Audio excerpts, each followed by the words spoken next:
మూసీ ప్రక్షాళన చేస్తుంటే ప్రతిపక్షాలకు అభ్యంతరం ఏంటని ఎమ్మెల్సీ జీవన్ రెడ్డి ప్రశ్నించారు. మూసీ రివర్ బెడ్లో ఉన్న వారిని మెప్పించి పునరావాసం కల్పిస్తున్నామని చెప్పారు. కాంగ్రెస్కు మంచి పేరు వస్తే రాజకీయం జీవితం ఉందని బీఆర్ఎస్ పార్టీ నేతలు తట్టుకోకపోతున్నారంటూ కూడా విమర్శించారు. మూసీ రివర్ ప్రక్షాళన తర్వాత 2028 ఎన్నికల్లో హైదరాబాద్లో ఉన్న అసెంబ్లీ పార్లమెంట్ల సీట్లు కాంగ్రెస్ పార్టీ గెలుస్తుందని జీవన్ రెడ్డి జోస్యం చెప్పారు. మూసీ రివర్ ప్రక్షాళన మొత్తం యావత్ తెలంగాణ రాష్ట్రం హర్షిస్తుంది, మొత్తం యావత్ తెలంగాణ రాష్ట్రం హర్షిస్తుందని చెప్పి అంటున్నాను. ఏ విధంగా మూసీ రివర్ ప్రక్షాళన చేపడుతున్నారో హైదరాబాద్ నగరంలో మా ప్రాంతంలో ఉండేటువంటి నదులను కూడా ప్రక్షాళన చేయాలి. అక్కడ ఎవరైనా నివాసితులు ఉన్నట్టయితే పునరావాసం ఏర్పాటు చేయాలి. నివాసులు పునరావాసం ఏర్పాటు చేయడానికి ప్రభుత్వం కట్టుబడి ఉన్నది. దయచేసి ప్రభుత్వం చేపట్టేటువంటి ఒక కార్యక్రమాలు మంచినండి. ఏమన్నా మీరు చెప్పదాలు కూడా సలహాలు సూచనలు ఇవ్వండి.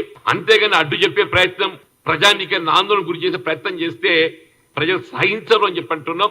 ఇలా మూసీ ప్రక్షాళనతో పాటుగా మూసీ రివర్ బోర్డు ప్రక్షాళనతో పాటుగా ఏదైతుందో రాష్ట్ర విజ్ఞప్తి చేస్తున్నా. హుస్సేన్ సాగర్ ప్రక్షాళన కూడా ఇలా ఆవశ్యకత ఉంది. హుస్సేన్ సాగర్ లో చేరేటువంటి మురికి నీటిని కూడా నిలువరింప చేయండి.